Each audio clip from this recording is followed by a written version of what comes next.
In 1846, archaeologists working in the ruins of ancient Nineveh pulled broken clay tablets from the buried library of King Ashurbanipal.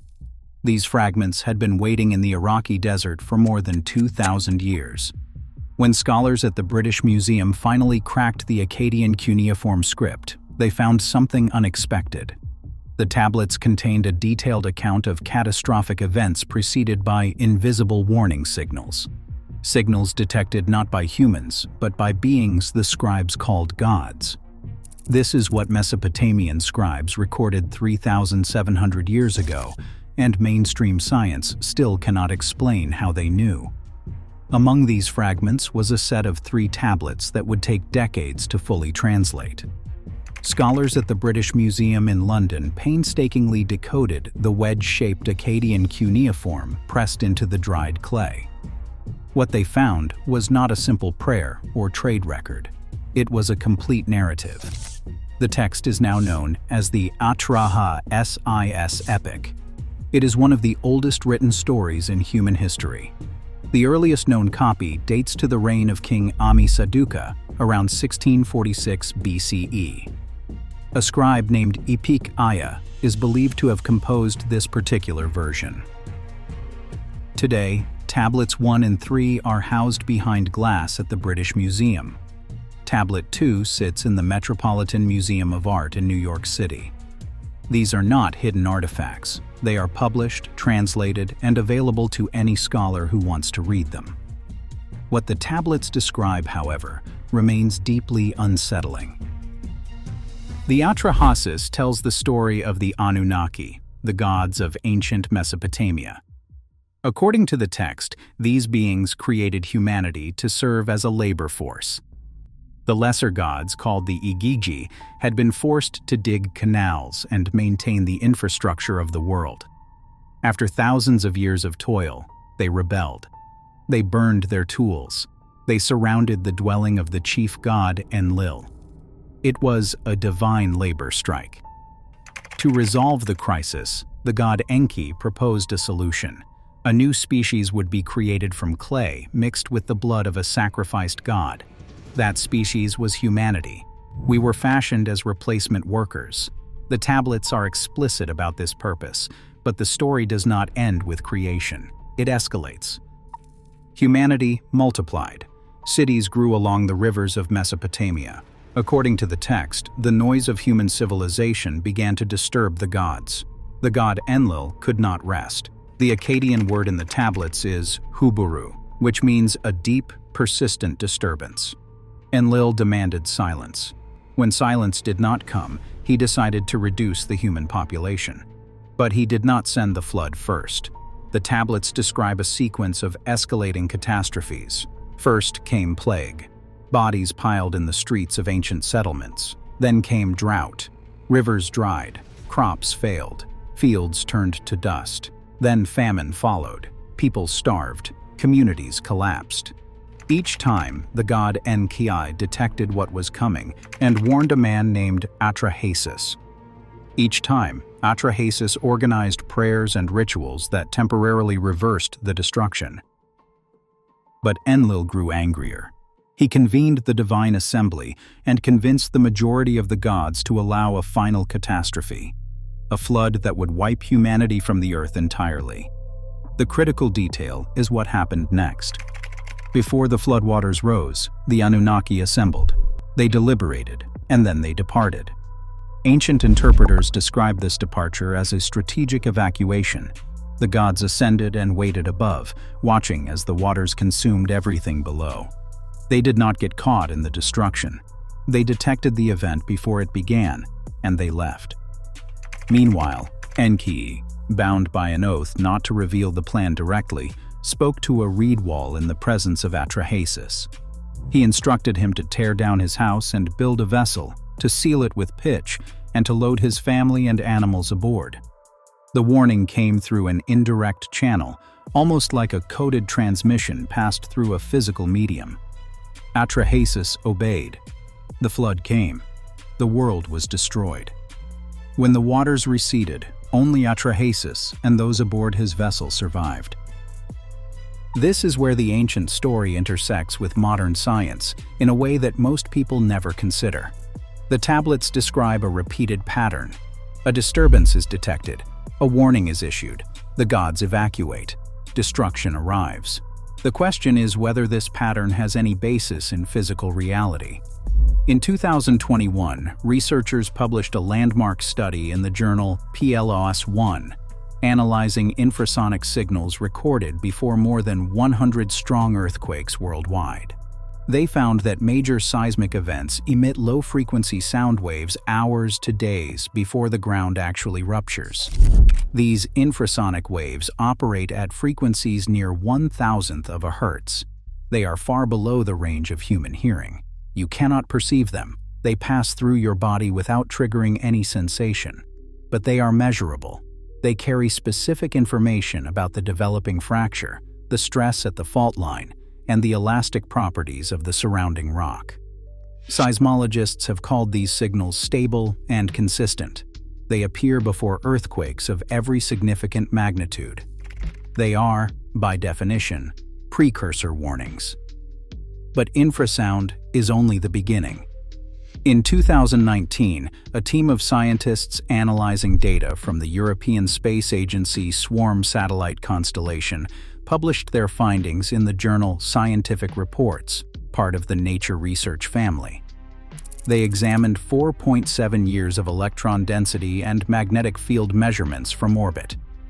What they found was striking.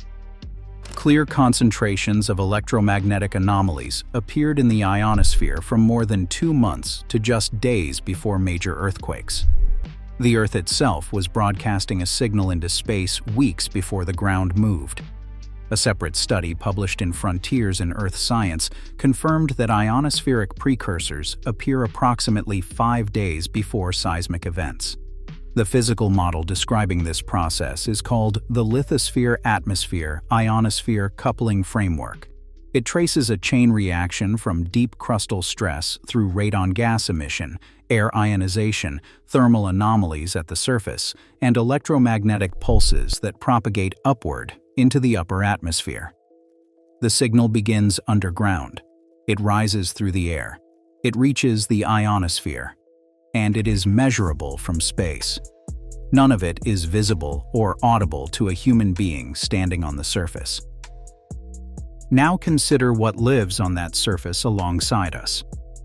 In 373 BCE, in the Greek city of Hellas, residents reported that rats, weasels, snakes, and centipedes abandoned their burrows and fled to open ground. Days later, a catastrophic earthquake destroyed the city. In 1975, in the Chinese city of Haicheng, animals across the region behaved in ways that alarmed local authorities. Snakes emerged from the frozen ground in the middle of winter. Dogs howled without provocation. Horses refused to enter their stables. Officials took the warnings seriously, and they ordered a partial evacuation. When the magnitude 7.3 earthquake struck, thousands of lives were saved because someone paid attention to what the animals already knew. Scientists have studied this phenomenon for decades. A 1981 review published in Reviews of Geophysics analyzed 157 documented cases of anomalous animal behavior before earthquakes.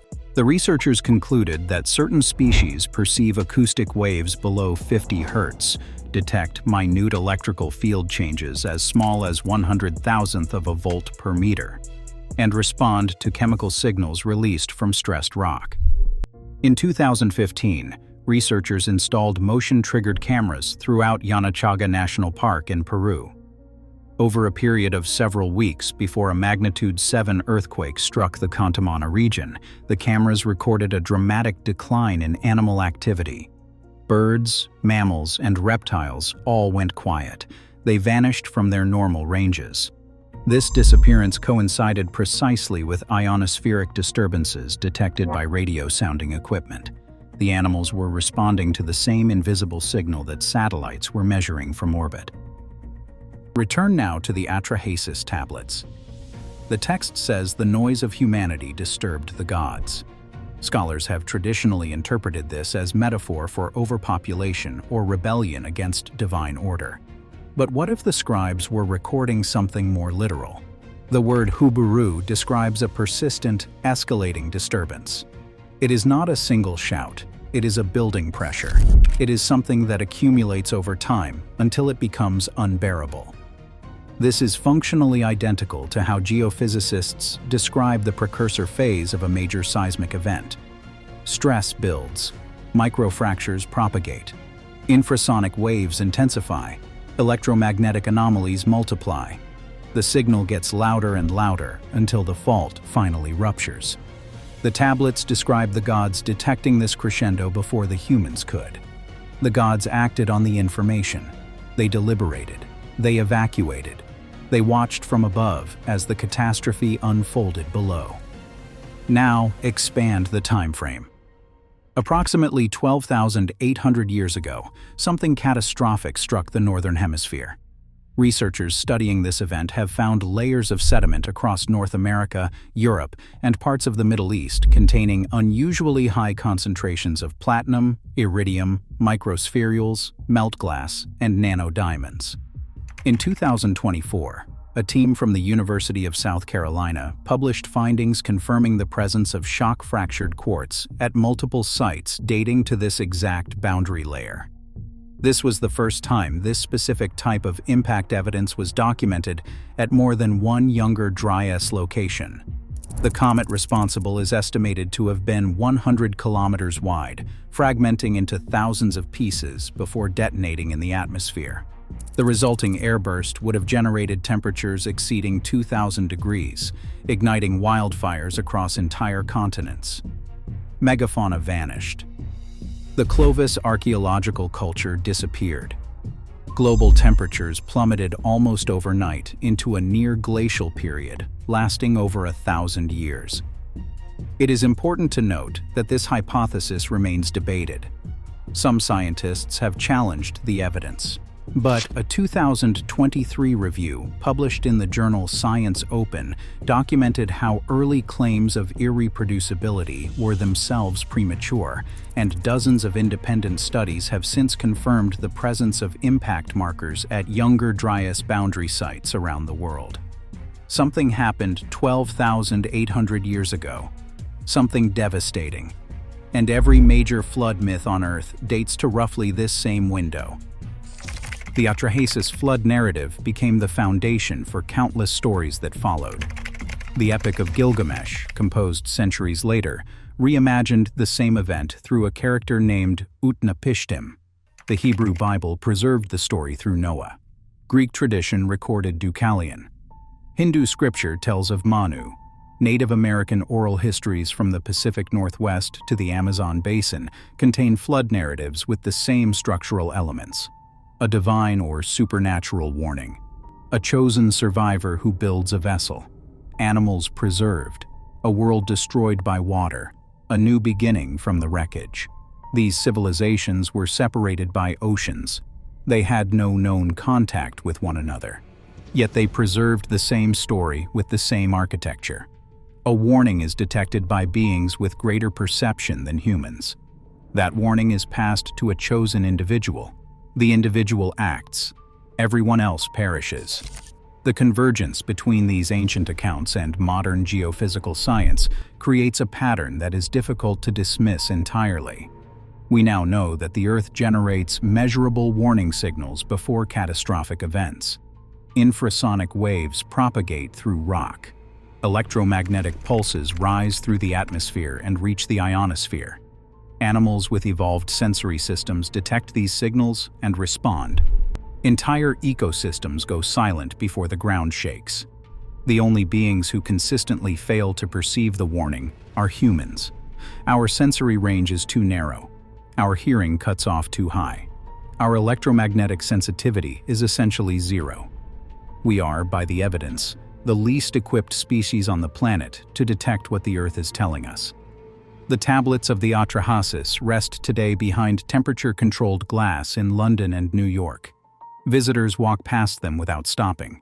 Most do not know what the cuneiform pressed into that ancient clay actually says. The scribe Epic carved those symbols 3,700 years ago in a city that no longer exists, in a language that was already ancient when Rome was founded. He recorded a story about beings who could detect what humans could not, beings who sensed the signal before the destruction arrived, beings who left before the waters rose. Whether he was preserving political mythology, cultural memory, or something far older, the pattern he inscribed into that clay is now measurable by satellite. The signal is real. It precedes every major geological event. Animals detect it. Instruments detect it. Somewhere in that ancient cuneiform, a scribe named Epic wrote about beings who detected invisible signals before catastrophe struck. He described escalating disturbances and divine evacuations, and a world drowned because humanity could not hear what the gods already knew. 3,700 years later, satellites orbiting the Earth are measuring exactly the kind of signals he described. The tablets have told us what they contain. They have been telling us since the day they were carved. The question now is what we believe those ancient scribes were actually describing.